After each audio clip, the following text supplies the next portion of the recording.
What's going on, guys? It's Zero bringing you a Call of Duty Black Ops. Aha!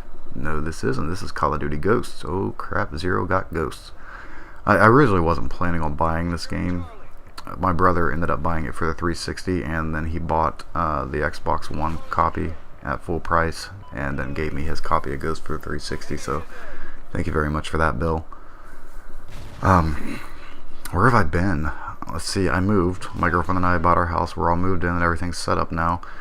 But during the move, the smartest guy in the world here forgot to take his Black Ops 2 disc out of the Xbox, and it got kind of ruined. So, you know, I didn't really want to go spend $60 on the game again, especially since we're moving into a house and we would need the money, because whenever you move, you always need a ton of stuff. You need more than you ever think that you will. I mean, there's just so many late night trips to Walmart buying stuff that you would think would, ooh, get this guy, thank you, teammate, that you'd think, that you wouldn't think to buy when you're moving into a house, but you end up needing. So, yeah, and then, after everything got set up, we only have the one widescreen TV, and that was my TV that I was using for my Xbox. So, decided, you know, it's probably best to let my girlfriend use that, watch Netflix so she doesn't get bored as hell. I mean, you know the saying, a happy wife makes a happy life. And it's true. You know, keeping her happy keeps me happy, so Call of Duty Black Ops 2 was just not really in the cards for me. So this game so far, my initial impressions, I do like it. The guns kill really fast, so first shot accuracy is extremely important in this game. You know, it's not like Black Ops 2 where you could jump up and around and duck in and out of cover and do all that. So because the guns kill so fast, I think that it's kind of forced gameplay to slow down a little bit. You can't be as insanely rush happy, since pretty much all of the assault rifles will kill in 3 shots, and most of them have very good fire rates. You just really don't want to be doing stupid shit like jumping around a corner trying to spray down 3 people. You really kind of have to slow your game down a little, and that's what I've been doing in Black Ops 2. For about the first 10 levels or so, I was just getting destroyed, thinking, oh man, this game's horrible. I don't know, you know, what they were thinking when they made this game. And then realized, you know what, it's not the game, it's me. I'm not playing it correctly. Slowed down and started doing much better. So if you're struggling in this game, if you don't like this game, slow your pace down, you know, be a little bit more deliberate. And I'm not saying camp in one spot all game, because there are a ton of people who do that, and I just don't understand how that's fun at all, but it does happen. So be forewarned. You need to slow your gameplay down a little bit, slow your pace down a little bit, but do not just sit there and camp, please. You know, don't be part of the problem, be part of the solution. Move around, have fun, play the game. That's probably the best advice I could give you. Beyond that, you know, I really don't have much else to say about Call of Duty Ghosts right now, since it's so different than the previous Call of Duties. It feels like every gun has stopping power in MW2 without having to put stopping power on. I mean, the MSBS is ridiculously strong. It's the Type 95. It's the FAMAS. I mean, it's everything that was overpowered in previous Call of Duties. I cannot tell you why they brought it back, but they did. So, I mean, I guess the only thing we can do is, you know, use it or find out ways to counter it. And the way to counter the MSBS, I think, is just to try to control your engagements to where you're at range. You don't want to be in that 3 or that 2-hit kill range, or even a 3-hit kill range, because it takes 5 hits at range to kill. And my goodness, this thing is awful at range. I mean, even if you put a grip on it, which I've tried, you know, I put a grip and muzzle brake on it to see if I could get it to work better at range, and it does help some, but you know, it's just don't use it at that range. I mean, that's the best advice I can give you with it. Try to keep medium range engagements. Try to stay within the gun's 2-shot kill range, which the gun does have a really good 2-shot kill range. So it's not like you're going to be struggling to find people to kill with it.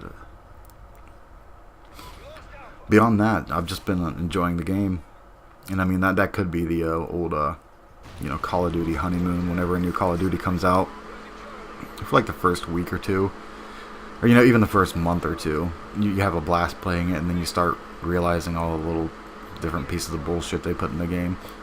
Like, one thing that I hate about this game right now, and that I hate this, is that they took out your connection meter. You can no longer see if you have a 3-bar or a 4-bar. And in any kind of online multiplayer game, you kind of really need to know what your connection is. And Black Ops 2, if I had a 3-bar, yes, things were more difficult, but you could... Oh, and that was very well played by them. You could try to compensate for it a little bit. You know, I mean, it's not going to be perfect, but you could try to hang back a little bit more, give yourself some more reaction time, try to hit the longer shots, stay along the longer sight lines.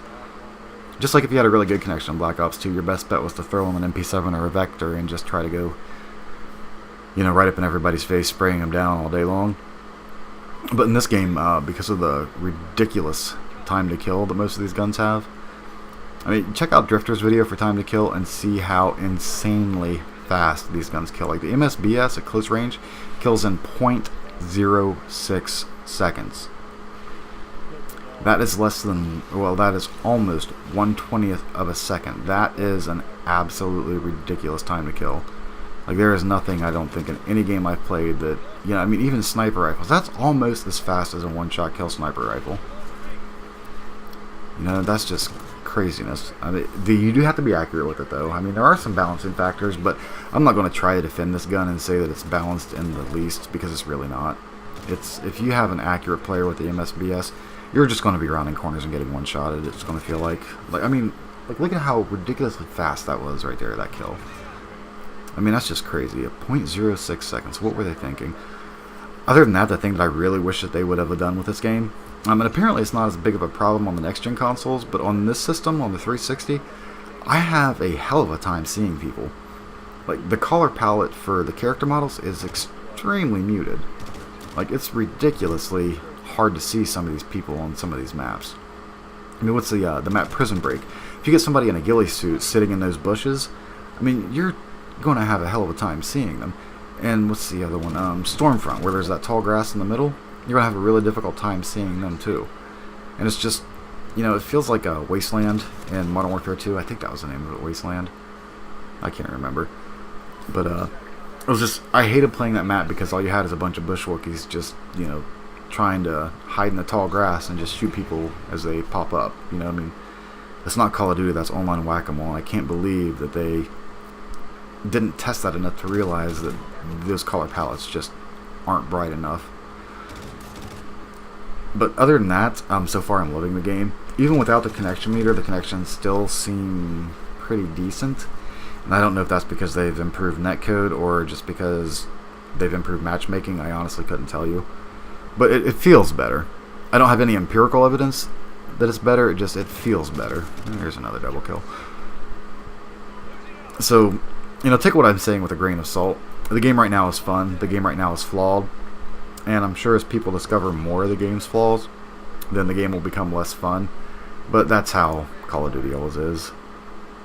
You know, it's a blast, and then it just becomes less and less fun until you wonder why you can put the disc in anymore. I did not end up getting the nuked out in Black Ops 2, which I'm really bummed out about because I feel that I was definitely skilled enough to get it. You know, it came so close so many times and made so many boneheaded mistakes, but you know what, that was my fault. Can't really say anything about it. And like here, I think this is it. This final kill cam, like look at this, one burst, 2 bursts, 3 bursts, 4 bursts, 5 bursts. 5 bursts at range, and I was on target to kill that guy. So that's a bit crazy. So the gun does have a weakness. It's just not very easy to counterplay it. But yeah, like I said, I'll probably be putting out about 3 videos a week or so. So until next time, guys, just as Zero saying, I'll catch you on the flip side.